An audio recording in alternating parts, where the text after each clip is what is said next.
Travel টেলসের পক্ষ থেকে তোমাদের সবাইকে welcome back to my channel.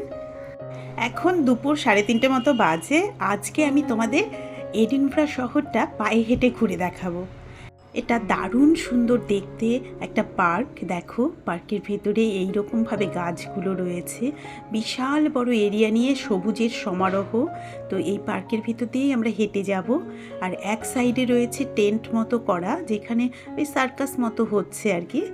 তো আমরা সবার প্রথমে চলে এলাম মেরিস মিল্ক বারে। এখানে আমাদেরকে ছেলে আইসক্রিম খাওয়াবে। এখানকার আইসক্রিম ভীষণ ফেমাস। তোমাদের একটা জিনিস দেখাবো, আগে চারপাশটা একটু ঘুরিয়ে দেখিয়ে নিই। যে জায়গাটায় আমরা আইসক্রিম খেতে এসেছি সেই জায়গাটা।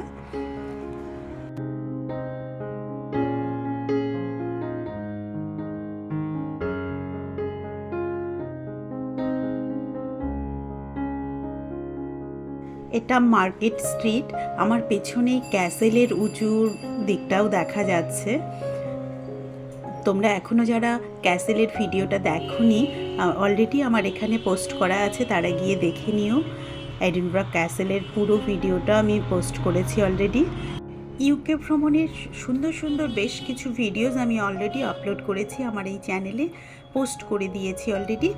তোমরা যারা ইন্টারেস্টেড দেখতে, আমি এই ভিডিওর ডেসক্রিপশানে সবগুলো লিংক দিয়ে দেব, তোমরা যাতে খুব সহজেই দেখতে পারো।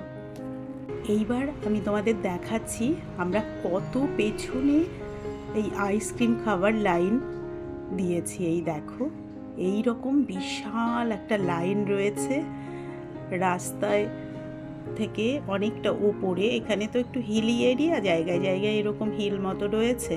তো ওপরটায় এইরকম প্রচুর লাইন রয়েছে। তো আমরা এই লাইনে পেছনে দাঁড়িয়ে আছি। আমি অ্যাকচুয়ালি চারিদিকে তোমাদেরকে দেখাচ্ছি। আমার ছেলে, আমার হাজব্যান্ড, ওরা দাঁড়িয়ে আছে আইসক্রিম খাবার লাইনে।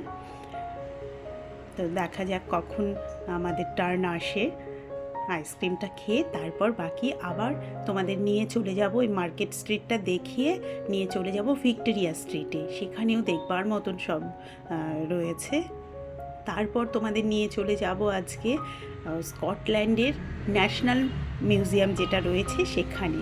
তো ভিডিওটা স্কিপ না করে দেখতে থাকো। দারুণ দারুণ দুর্দান্ত, একদম আশা করি ভালোভাবে দেখাতে পারবো তোমাদের এডিনবরা শহরটা। আর পায়ে হেঁটে না ঘুরলে তো সেই জায়গাটা খুব ভালো করে দেখা বা চেনা যায় না। তো সেই জন্য আজকে আমরা বেরিয়েছি পায়ে হেঁটে ঘুরবার জন্য। সমস্তটাই তোমাদের সাথে শেয়ার করব।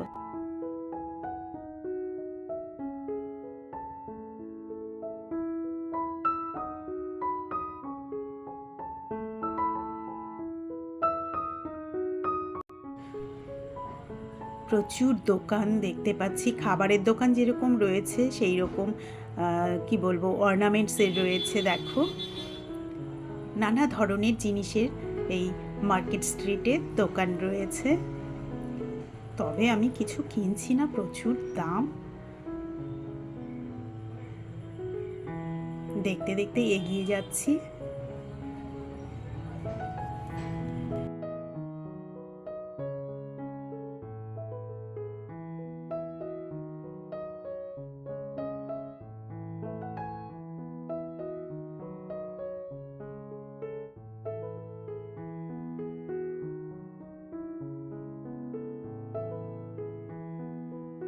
এবারে আমরা হাঁটতে হাঁটতে চলে এলাম ভিক্টোরিয়া স্ট্রিটে। চলো, ভিক্টোরিয়া স্ট্রিটটা ভীষণ কালারফুল, সবগুলো রয়েছে, এই যে দেখা যাচ্ছে। প্রচণ্ড ভিড়ও রয়েছে। চলো এগিয়ে দেখি। এখানে একটা ইন্টারেস্টিং জিনিস রয়েছে, তোমাদের দেখাবো।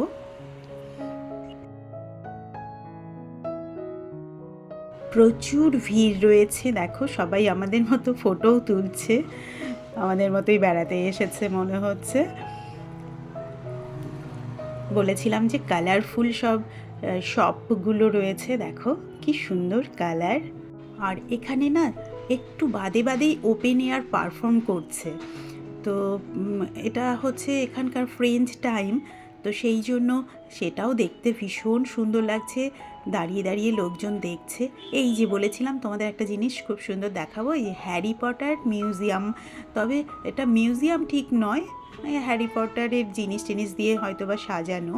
ভেতরে এখন ঢুকবো না, কারণ আমাদের ওই স্কটল্যান্ডের ন্যাশনাল মিউজিয়ামটাই ঢুকবো, সময়ে হাতে থাকবে না, ওটা আবার বন্ধ হয়ে যাবে, সেই জন্য এটাই ঢুকছি না। তো আমার ছেলে বলল যে এটা ওই সব মতো, এটা মিউজিয়াম ঠিক নয়। ফ্রিঞ্জ হচ্ছে এখানকার সবচেয়ে বড় ফেস্টিভ্যাল।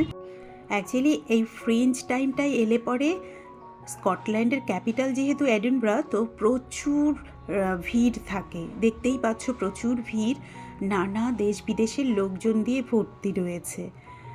আর যেখানে সেখানেই তোমরা ওপেন এয়ার পারফরমেন্স দেখতে পাবে।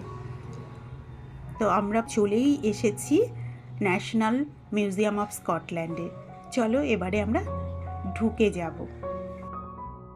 আমার এই ট্র্যাভেল ব্লগগুলো তোমাদের যদি ভালো লাগে তবে অবশ্যই সাবস্ক্রাইব করার অনুরোধ রইল। সাবস্ক্রাইব করে নোটিফিকেশান বেল আইকনটি প্রেস করে রেখো। ব্লগগুলো কেমন লাগছে সেটাও আমায় কমেন্টসে অবশ্যই জানাবে। ন্যাশনাল মিউজিয়াম অফ স্কটল্যান্ডের ভিতরটা এই রকম। উপরে দেখো যেরকম ব্যবস্থা করা রয়েছে, সানলাইট ঢুকতে পারছে।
ইউকে ট্র্যাভেল ব্লগের নেক্সট ব্লগ নিয়ে তোমাদের সামনে খুব তাড়াতাড়ি হাজির হব। আজকের ব্লগটি এখানেই শেষ করছি। পুরো ব্লগটি দেখবার জন্য তোমাদের অসংখ্য ধন্যবাদ।